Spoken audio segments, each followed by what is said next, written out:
کوئی دنیا کا بدتمیز بیٹھے گا جہلم سے بیٹھ کے کہے گا حضرت معاویہ نے یوں کیا. میں نے کہا لعنتی شکل و عقل والے, تم حضرت معاویہ پہ تبرہ کرنے والے آئے.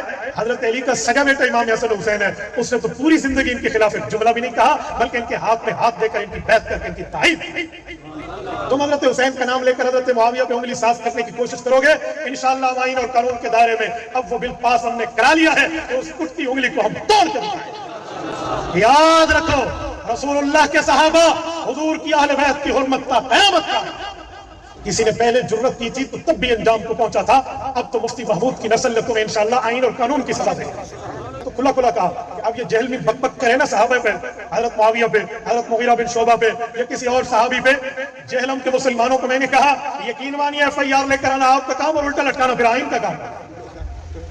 کل سے بل پاس ہوا ہے اور کل سے وہاں الٹی چارپائی کر کے جیل میں کہ ہاں شامہ بیگ ہے, کل سے کم پورا ہے. اور حالت یہ ہے ان لوگوں کی کہ ان سے کوئی فون پہ مسئلہ پوچھ لے تو تھوڑی دیر تو جواب دیتے ہیں. اب ہمارے یاسر عباس بھائی نے ایک علمی ڈسکشن کی نا مفتی عبدالواحد قریشی صاحب کے ساتھ کہ سر جن باتوں پہ آپ انجینئر صاحب کو برا بھلا کہہ رہے ہیں یہ باتیں تو اس سے زیادہ ورسٹ فارم میں اپنے ائمہ کی کتابوں میں پڑھ لیں.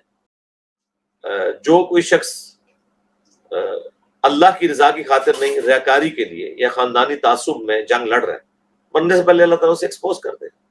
اس کا قطعاً یہ مقصد نہیں ہے کہ جو بندہ پورے اخلاص کے ساتھ دین پہ چل رہا ہے تو وہ مرنے سے پہلے مطلب نعوذ باللہ گمراہ ہو کے مرے گا. نہیں, صحیح مسلم حدیث ہے نا, قیامت الدین ایک سخی کو, ایک شہید کو, ایک عالم کو بلایا جائے گا, اللہ تعالیٰ اس سے نیکیاں گنوائے گا. تو شہید کہے گا میں نے جان دے دی اور کیا کرتا, اللہ فرمائے گا کہ تو نے جان اس لیے دی تاکہ لوگ تیری تعریف کریں.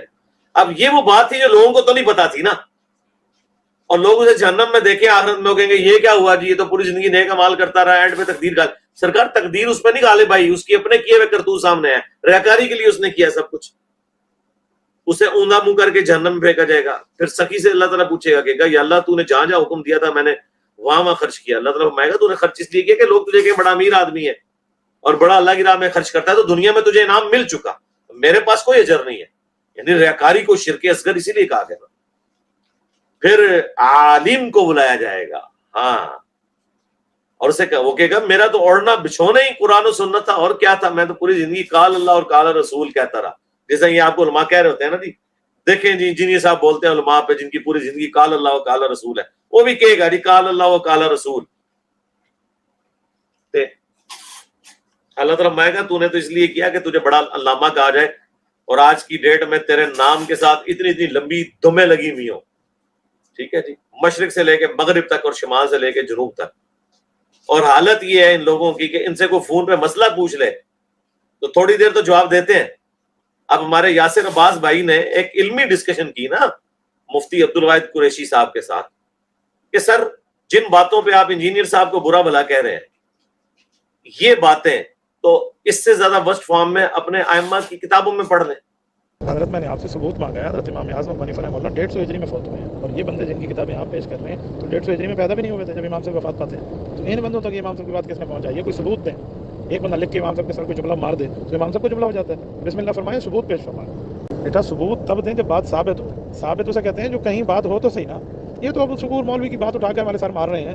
امام ابو حنیفہ کی بات امام حنیفہ کی کتاب سے دکھائیں, یا امام حنیفہ کی بات امام حنیفہ کے شاگرد سے دکھائیں, یا امام حنیفہ کی بات امام حنیفہ نے جس کو لکھوائی ہے اس سے دکھائیں.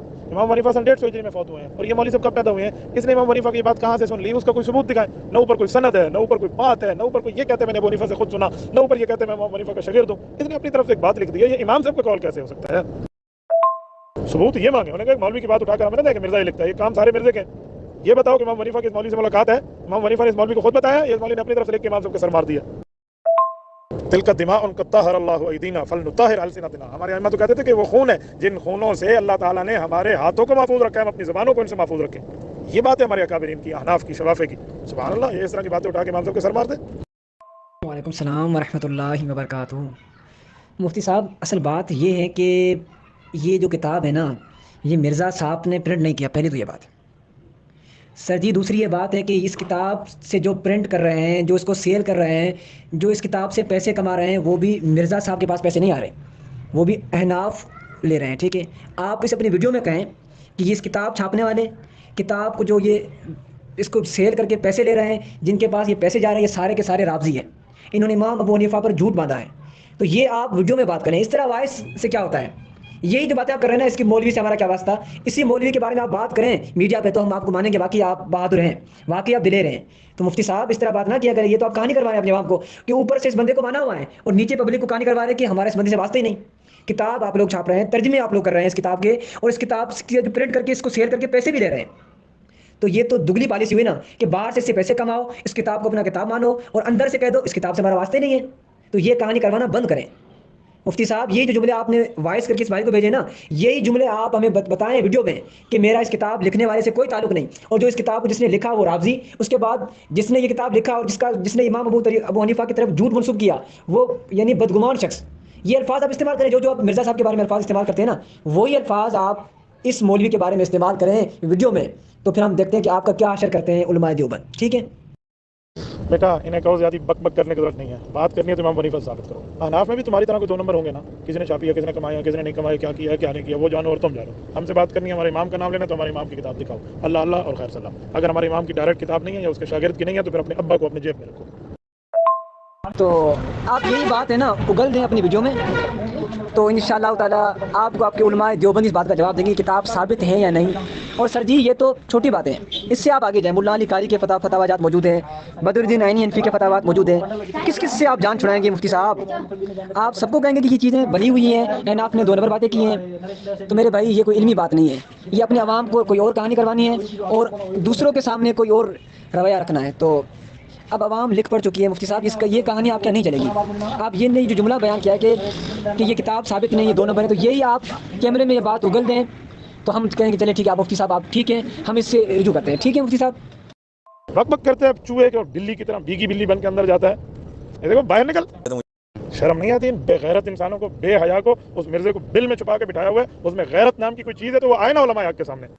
چلے اس میں وہ امام حنیفہ کی جو کتاب سے بھاگ رہے ہیں، صرف یہ فائدہ اٹھاتے ہوئے کہ وہ 1100 سال پرانی ہے، اس سے تو بھاگ جائے گا. وہ تو شاہی کوئی نہیں. ملا علی قاری کو تو تم پڑھاتے ہو اپنے مدارس کے اندر، اس کو تو مرے ہوئے ابھی آلموسٹ مشکل سے 400 سال گزرے ہیں. 1014 ہجری میں وہ فوت ہوئے ہیں. انہوں نے مشکات کی شرح مرقہ لکھی ہے، اس میں جو مشکات میں حدیث ہے 5878 تقتلہ الفئۃ الباغیہ حضرت عمار بن یاسر کے بارے میں، اس کے کانٹیکسٹ میں انہوں نے 5 جملے لکھے ہیں. نمبر 1، حضرت معاویہ رضی اللہ تعالیٰ عنہ پر واجب تھا کہ وہ حضرت علی کی بیعت کرتے. نمبر 2، خلافت منفیت کی طلب ترک کر دیتے، وہ کہتے ہیں ان کے دل میں جو حکومت کی لالچ تھی اسے چھوڑ دیتے. نمبر 3، انہوں نے خون عثمان کو اپنی ڈھال بنایا ہوا تھا لیکن دل میں وہ بغاوت چھپائے ہوئے تھے. وہ کہتے ہیں یہ انہوں نے صرف پولیٹیکل ایجنڈا رکھا تھا کہ میں قصاص عثمان کے لیے بات کروں، اندر ان کا مسئلہ بغاوت تھا. نمبر 4، حدیث عمار نے ان کے اندر چھپی ہوئی بغاوت کو لوگوں کے سامنے ظاہر کر دیا کہ وہ یہ سب کچھ پولیٹیکل گینز کے لیے کر رہے تھے. اور نمبر 5، حضرت معاویہ رضی اللہ تعالیٰ کے اس عمل سے قرآن اور سنت دونوں محجور ہو گئے، پیٹ کے پیچھے انہوں نے ڈال دیے. یہ ملا علی قاری لکھ رہے ہیں. پھر اینڈ میں وہ لکھتے ہیں لیکن ہمیں چاہیے کہ نہ ہم رافضی بنے نہ ناسبی بنے. ملا علی قاری یہ 5 ڈاکٹرنز بیان کر کے بھی کہتا ہے کہ یہ زبان کھولنا نہیں ہے. تو سر یہ زبان تو انجینئر صاحب نے کبھی نہیں کھولی. حنفی اگر ملا علی قاری کو کچھ کہہ دے تو حنفیت فارغ ہو جاتی ہے. اور دوسرے ملا علی قاری سے بھی پہلے بدر الدین عینی، انہوں نے شرح لکھی ہے صحیح بخاری کی، عمدۃ القاری. اس میں انہوں نے 7083 نمبر حدیث کے کانٹیکسٹ میں لکھا ہے کہ علامہ کرمانی تو کہتے ہیں حضرت معاویہ کو بھی 1 اجر ملے گا اور علی کو 2 اجر ملیں گے. میں کہتا ہوں کہ حضرت معاویہ کو جب قتل عمار کا پتہ چل گیا تو انہیں کہاں سے اجر ملے گا، جبکہ حضور نے فرمایا تھا کہ عمار کو باغی جماعت قتل کرے گی. کیا حضرت معاویہ اس پہ راضی نہیں کہ اللہ انہیں برابر چھوڑ دے، چاہے جائے کہ انہیں 1 اجر دیا جائے؟ تو بخاری مسلم میں واضح حدیث ہے کہ حکمران اگر اجتہاد کرے تو درست اجتہاد پہ 2 اجر ملیں گے، غلط پہ 1. یعنی حضرت علی اگر نعوذ باللہ جنگ جمل صفین نہرمان غلط لڑتے تب بھی 1 اجر ملتا. الحمدللہ انہوں نے صحیح لڑی ہے تو ان کے لیے 2 اجر ہے. مخالفین کہاں سے مجتہد ہو گئے؟ مخالفین تو باغی ہیں. بخاری کے الفاظ ہیں 2812 تقتلہ الفئۃ الباغیہ یدعوہم الی اللہ ویدعونہ الی النار. اور وہ اس کتاب سے اہمی جان چھڑا رہے، کمائیاں کھا رہے ہیں ان کتابوں کی. یہ ابو محمد حارثی کی جو کتاب ہے 340 ہجری میں فوت ہوئے ہیں، ان کو مرے ہوئے 1100 سال ہو چکے ہیں. پوری سند کے ساتھ انہوں نے لکھا ہے کہ حضرت امام حنیفہ فرماتے ہیں کہ جانتے ہو اہل شام ہم سے کیوں بغض رکھتے ہیں؟ اس لیے وہ شاگرد کہتے ہیں ہمیں نہیں پتا. ان کا اس لیے کہ ہمارا عقیدہ ہے کہ ہم حضرت علی کے زمانے میں ہوتے تو حضرت علی کے ساتھ مل کر اہل شام حضرت معاویہ کے خلاف ہم تلوار اٹھاتے. اس میں کون سی ایسی بات ہے؟ ہمارا عقیدہ ہے. حرام موت مر جاتے ہیں ہم, جاہلیت کی موت مر جاتے ہیں. صحیح مسلم میں حدیث ہے جو امام وقت کی بیعت کے بغیر مرا وہ جاہلیت کی موت مرا. بخاری مسلم میں حدیث ہے جب پرفتن دور ہو تو جماعت المسلمین اور ان کے امام کو پکڑ لینا. مولا علی علیہ السلام جماعت المسلمین کے امام تھے. ویسے تو آپ کو کہتے ہیں نہیں, پہلے صحابی کے مخالفین مرتد, دوسرے صحابی کے مخالفین, دوسرے خلیفہ راشد کے, پہلے خلیفہ راشد کے مخالفین مرتد, دوسرے خلیفہ راشد کے مخالفین جو ہیں وہ کافر, رومنز اور پرشینز, تیسرے خلیفہ راشد کے جو مخالفین انہیں کہتے ہیں بلوائی. جب چوتھے کی باری آتی ہے تو کبھی رضی اللہ عنہ ہو, کبھی کچھ کہنا شروع کر دیتے. چوتھے کی باری تم لوگوں نے جو ہے وہ خلافت راشدہ حق چار یار کو بھول جاتے ہو. اللہ سے ڈرو. تو کوئی ایسی بات امام حنیفہ رحمۃ اللہ علیہ نے نہیں فرمائی جو قرآن و سنت کے خلاف ہو. انہوں نے بالکل صحیح عقیدہ بیان کیا ہے. صحیح مسلم میں حدیث ہے جب ایک خلیفہ کی بیعت ہو جائے کوئی بغاوت کرے اسے قتل کرو. اس لیے مولا علی جو ہے وہ حجاز سے صفین پہنچ گئے, عراق اور شام کے بارڈر کے اوپر, کہ میری بیعت ہوئی ہے اور حضرت علی کی بیعت ان اصحاب نے کی ہے جنہوں نے حضرت ابو بکر, عمر, عثمان کو خلیفہ چنا. مت چھوٹی بات ہے. جب حضرت علی کی باری آئی ہے تو رون ڈالنا شروع کر دیا ان لوگوں نے. چھوڑ دیں. باقی میری ویڈیوز نے الحمدللہ ناسبیت کا بھی قلع کما کر دیا اور رافضیت کا بھی الحمدللہ. ابھی ریسنٹلی میں نے بتایا مفتی فضل ہمدرد صاحب نے پوڈ کاسٹ میرے ساتھ ریکارڈ کی ہے. مجھ سے انہوں نے 30 سوال تقریباً کیے تھے سنی شیعہ کنفلکٹ کے اوپر. چند دنوں میں اپلوڈ ہو جائے گی, ہم شیئر کروا دیں گے. تب یہ صاف کر دی ہے میں نے, نہ رافضیوں کا کچھ چھوڑا ہے نہ ناسبیوں کا کچھ چھوڑا ہے. انشاءاللہ کانپے ٹانگیں گی ان کی انشاءاللہ. میری خطرناک باتیں سن کے ان کی ٹانگیں کانپے گی جو میں نے خطرناک باتیں کی ہیں. کئی ایک باتیں ایسی ہیں جو میں نے کیمرے میں ابھی پہلی دفعہ کی. بس انتظار کریں اس کا.